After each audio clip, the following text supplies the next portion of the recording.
शोर भरी जिंदगी में एक लड़की रहती थी, Ankita, software engineer, NIT Warangal की टॉपर। कॉलेज के दिनों में ही उसे रोनित से प्यार हो गया था और ग्रेजुएशन के कुछ महीनों बाद दोनों ने शादी कर ली। जिंदगी खूबसूरत चल रही थी और फिर एक छोटी सी परी उनके घर आई, माया। लेकिन माया के पैदा होते ही अंकिता और रोनित के बीच दूरियां बढ़ने लगी, झगड़े बढ़े और आखिरकार तलाक हो गया। तब माया सिर्फ 6 साल की थी। कोर्ट ने उसकी कस्टडी अंकिता को दे दी। अपनी बेटी के लिए अंकिता एक नई जिंदगी शुरू करना चाहती थी। हैदराबाद में एक अच्छा घर ढूंढ रही थी, लेकिन हर जगह दाम आसमान छू रहे थे। फिर एक दिन एक प्रॉपर्टी डीलर ने कहा, मैडम एक घर है, बड़ा भी है और आपके बजट में भी, बस शहर से थोड़ा बाहर। अंकिता ने सोचा चलो देख कर आते हैं। जब वो वहां पहुंची तो उसने एक बड़ा, सुंदर लेकिन अजीब सा घर देखा, बिल्कुल शांत, बिल्कुल ठहरा हुआ। अंकिता हैरान रह गई, इतना बड़ा घर इतने कम दाम में क्यों? डीलर ने धीरे से जवाब दिया, मैडम ये घर पिछले 7-8 साल से बंद है। पहले एक बुजुर्ग औरत यहाँ रहती थी, वो गई और फिर कभी वापस नहीं आई।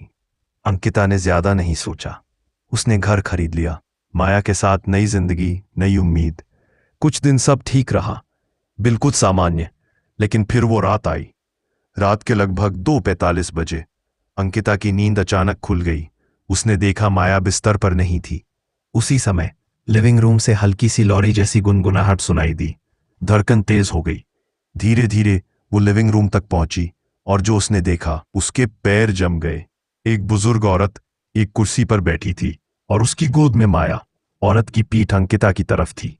वो धीरे धीरे लॉरी गा रही थी। अंकिता का गला सूख गया। वो बस एक शब्द बोल पाई, माया। और इसी के साथ अंकिता की नींद अचानक खुल गई। वो हाँफ रही थी। ये एक सपना था, लेकिन दिल के अंदर कहीं कुछ सच लग रहा था। सुबह माया ने मुस्कुराते हुए कहा, मम्मा रात को मुझे नींद नहीं आ रही थी तो नानी ने मुझे लॉरी सुनाकर सुला दिया। सच्ची? नानी बहुत अच्छी लॉरी गाती हैं। अंकिता ने हंसकर टाल दिया। उसे लगा माया मजाक कर रही है। लेकिन कुछ दिन बाद रात के 2-2:30 बजे अंकिता पानी पीकर वापस आई और उसने उस औरत को सचमुच माया के पास खड़े देखा। उसका हाथ माया के सिर पर था, बिल्कुल प्यार से। और फिर बिना एक आवाज किए वो औरत अंधेरे में गायब हो गई। अब अंकिता का डर सच में शुरू हो चुका था। अगले दिन उसने अपने परिवार की पुरानी तस्वीरें माया को दिखाई। बेटा, इनमें कौन है वो नानी जो रोज तुम्हें लोरी सुनाती है? माया ने सारी तस्वीरें देखकर कहा, इनमें से कोई नहीं, नानी तो यही रहती हैं, आपके पीछे। अंकिता का खून ठंड पड़ गया। वो झटके से पलटी, लेकिन पीछे कोई नहीं था। शाम को माया ने घर की दीवार पर एक ड्राइंग बनाई, माया और मम्मा। लेकिन रात होते ही किचन में बर्तन गिरने की तेज आवाज हुई। अंकिता भाग कर गई।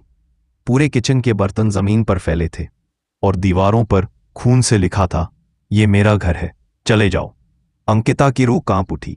वो वहीं बैठ गई, माया की ड्राइंग पर पड़ी, जहां सिर्फ 2 लोग बने थे। अब वहीं तीसरा चेहरा भी था, एक बुजुर्ग औरत। ऊपर लिखा था, नानी, और अंकिता के बने हुए चित्र पर किसी का बड़ा सा खून भरा हाथ छपा था। अगली सुबह अंकिता सीधे एक पंडित को घर ले आई।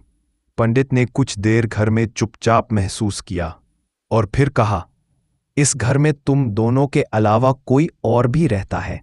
वो बुजुर्ग औरत जो पिछले 7 साल से लापता है, वो यही है और तुम्हारे यहां आने से वो गुस्से में है।